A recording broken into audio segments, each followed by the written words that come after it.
Bismillahirrahmanirrahim. Assalamualaikum warahmatullahi wabarakatuh. Selamat pagi semuanya. Salam sehat untuk Anda semuanya. Hari ini kita akan membahas mengenai audit sumber daya manusia.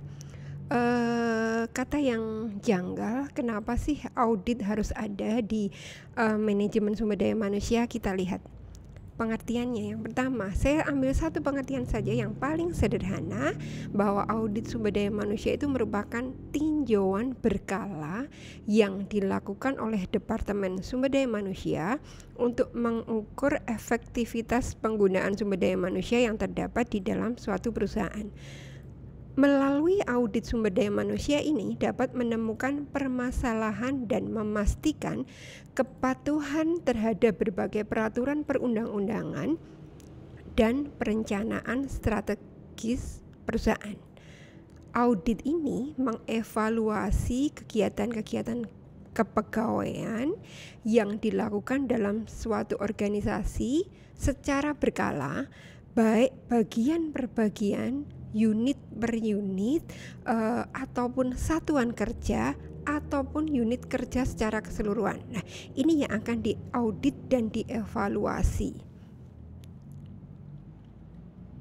Kemudian kita lihat apa sih hasil pemeriksaannya. Gini, bahwa dengan audit ini, hasil pemeriksaan dan pengendalian ini menunjukkan atau mencerminkan antara lain hal-hal sebagai berikut. Yang pertama, seberapa jauh manajemen sumber daya manusia dalam organisasi yang bersangkutan dilaksanakan. Artinya apa? Akan diaudit sejauh mana SDM yang ada, manajemen sumber daya manusia yang ada di situ dilaksanakan dengan baik. Bagaimana pengelolaannya. Kemudian yang kedua, kita lihat di manakah letak ketidakpuasan pembinaan SDM tersebut dalam rangka pencapaian tujuan organisasi. Kita akan melihat letak ketidakpuasan dalam pembinaan sumber daya manusia. Yang ketiga, langkah koreksi yang bagaimanakah yang dapat diambil untuk mengatasi kekurangan atau kelemahan yang ada. Jadi langkah apa yang akan diambil untuk mengatasi kekurangan dan kelemahan yang ada, apa saja yang akan dilakukan. Kemudian yang keempat, bagaimana para pimpinan mengelola tugas-tugas SDM yang ada di sana. Bagaimana para pimpinan di sana mengelola orang-orang yang ada dalam organisasi dalam menjalankan tugas mereka masing-masing. Kemudian yang kelima, penilaian yang menyeluruh tentang hasil pemeriksaan kualitas kegiatan-kegiatan kepegawaian dalam suatu organisasi. Dengan demikian dapatlah dimengerti betapa pentingnya audit sumber daya manusia yang merupakan bagian dari fungsi manajemen sumber daya manusia yang perlu diterapkan dalam setiap organisasi. Kemudian kita lihat pengendalian yang dilakukan dalam audit sumber daya manusia itu antara lain yang pertama, jumlah SDM yang ada di dalam organisasi. Jumlah yang ada di situ apakah sesuai atau tidak sesuai jumlahnya. Yang kedua, jumlah SDM yang ada benar-benar dibutuhkan oleh organisasi atau tidak. Jumlah yang ada di dalam organisasi sekarang ini dilihat apakah jumlah sekian ini benar-benar dibutuhkan atau tidak. Misalnya ada beberapa sumber daya manusia yang sebenarnya dipangkas bisa, tidak perlu penambahan, tidak perlu ada orang yang ada di dalam suatu unit kerja, itu bisa dilakukan. Kenapa tidak gitu? Ini akan dilihat. Jadi jumlah yang di sana benar-benar dibutuhkan atau tidak. Jadi nanti akan didapati jumlah yang sesuai yang dibutuhkan oleh perusahaan. Kemudian yang ketiga, kualitas SDM yang dimiliki organisasi. Nah, ini penting bahwa Di dalam pengendalian akan diketahui kualitas yang seperti apa yang ada di dalam organisasi. Kemudian akan dilihat apakah kualitas yang sekarang ini ada ini masih mencukupi atau perlu penambahan kualitas-kualitas yang lain dengan keterampilan-keterampilan yang lain. Ini akan dilihat. Kemudian yang keempat, kompetensi individual setiap SDM yang ada dalam organisasi. Akan dilihat apakah orang-orang yang ada di dalam situ dari bagian per bagian, dari unit per unit, apakah mereka mempunyai kompetensi atau tidak. Ini akan dilihat. Kemudian yang kelima, upaya peningkatan kompetensi SDM yang dilakukan oleh organisasi. Upaya apa saja yang akan dilakukan oleh organisasi dalam rangka peningkatan kompetensi SDM yang ada di situ. Kemudian yang keenam akan dilihat ketaatan terhadap ketentuan jam kerja. Sejauh mana SDM yang ada taat terhadap ketentuan jam kerja. Ini penting karena apa? Disiplin kerja dalam organisasi itu sangat penting yang hubungannya atau kaitannya dengan produktivitas kerja. Kemudian yang ketujuh, sistem pengembangan karir SDM yang dilakukan oleh organisasi. Bagaimana sistem pengembangan karir yang ada dalam manajemen sumber daya yang ada di situ. Kenapa ini harus dilihat? Karena sistem pengembangan karir ini merupakan salah satu kunci dari kepuasan dari karyawan yang ada di dalam organisasi. Kemudian yang ke-8 adalah sistem reward dan punishment yang dilakukan oleh organisasi. Bagaimana sistem reward dan punishment yang dilakukan di sana? Apakah sudah sesuai atau belum?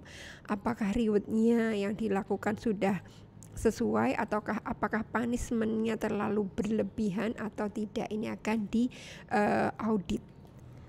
Ini adalah pengendalian-pengendalian yang dilakukan di sana, termasuk diantaranya adalah bagaimana pemberhentian dan pemensiunan SDM yang dilakukan oleh organisasi. Bagaimana mereka punya sistem dalam rangka pemberhentian dan pemensiunan atau orang-orang yang masuk dalam usia pensiun, bagaimana mereka dipensiunkan, dengan cara apa dan lain sebagainya. Ini yang dikendalikan. Kemudian kita lihat apa sih ruang lingkup dari audit sumber daya manusia. Audit sumber daya manusia mempunyai 3 ruang lingkup yang akan diaudit di sana. Yang pertama adalah lingkup rekrutmen dan penarikan sumber daya manusia. Mulai dari awal kinerja manajemen sumber daya manusia ini akan diaudit. Bagaimana cara rekrutmen dan penarikan sumber daya manusia ini akan diaudit. Mulai dari proses perencanaan kebutuhan SDM hingga proses seleksi sampai dengan proses penempatan. Nah, kenapa? Ini penting. Kenapa? Karena ketika salah merekrut pasti akan salah dalam penempatan, kemudian akan berkembang kesalahan-kesalahan pada hal-hal yang lain. Jadi mulai proses ini. Kemudian lingkup yang kedua, kita lihat lingkup yang kedua adalah lingkup pengelolaan atau pemberdayaan SDM. Ini meliputi semua aktivitas pengelolaan SDM setelah ada di perusahaan, dimulai dari pelatihan dan pengembangan sampai dengan penilaian kinerja pegawai. Jadi lingkup yang kedua ini adalah lingkup tentang pemberdayaan atau pengelolaan SDM yang ada di dalam organisasi. Kemudian lingkup yang terakhir, lingkup yang ketiga adalah tentang pemberhentian dan pemberhentian atau pemutusan hubungan kerja.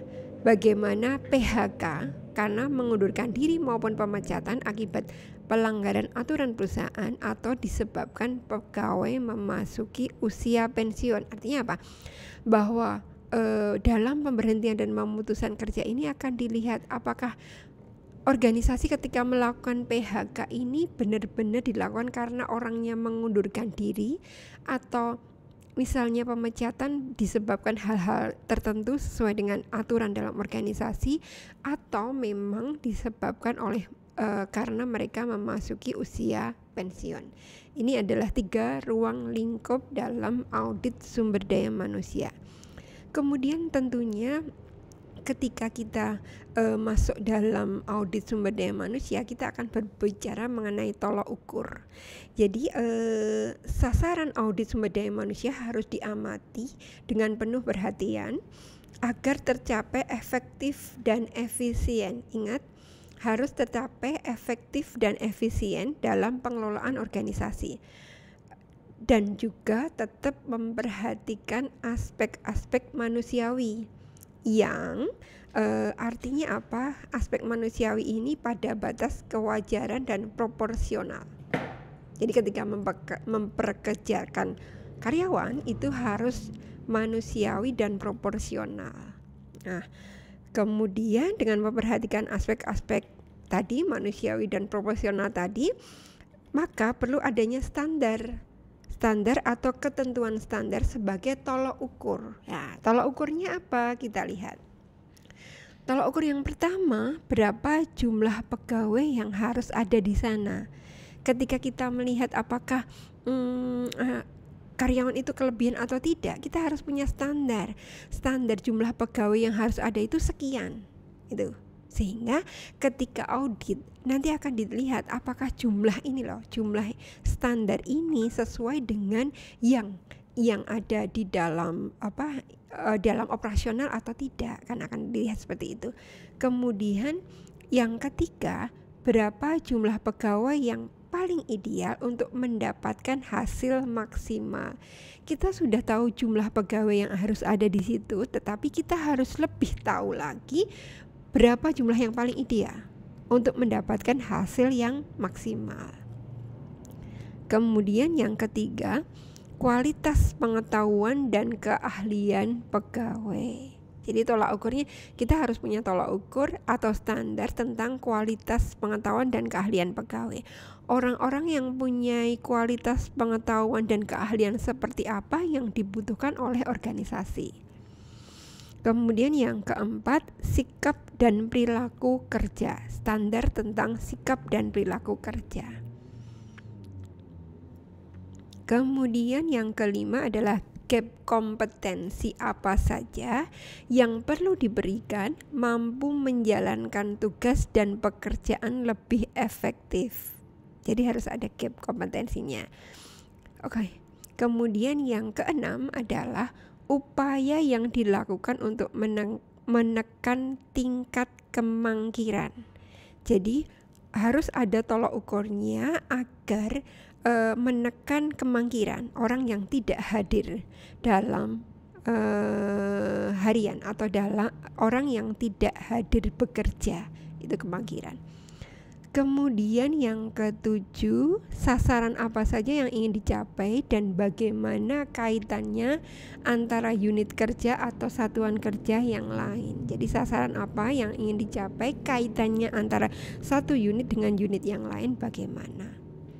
Kemudian yang kedelapan, bagaimana pola karir para pegawai yang akan berpengaruh pada upaya peningkatan prestasi kerja. Kemudian selanjutnya, bagaimana organisasi menekankan reward dan punishment secara adil.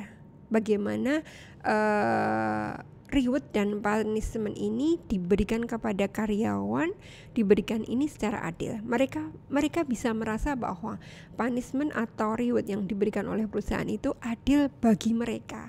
Ini penting karena kebiasaan tolak ukur reward dan punishment ini kadang-kadang menjadi tolak ukur yang paling utama bagi karyawan. Nah, itu bagaimana reward dan punishment yang saya terima, biasanya seperti itu. Kemudian yang ke-10, bagaimana cara organisasi menghargai para pegawai yang telah memberikan kontribusi atau jasa kepada organisasi. Jadi bagaimana organisasi menghargai para pegawai ini juga sangat penting di samping reward dan punishment. Kenapa? Kalau orang merasa dihargai, dia akan betah kerja di situ, dia akan loyal bekerja di situ, sehingga bahwa tujuan dari keseluruhan audit ini nanti bisa dipelajari di materi ini. Selanjutnya nanti kita akan lakukan seperti biasa diskusi kelas.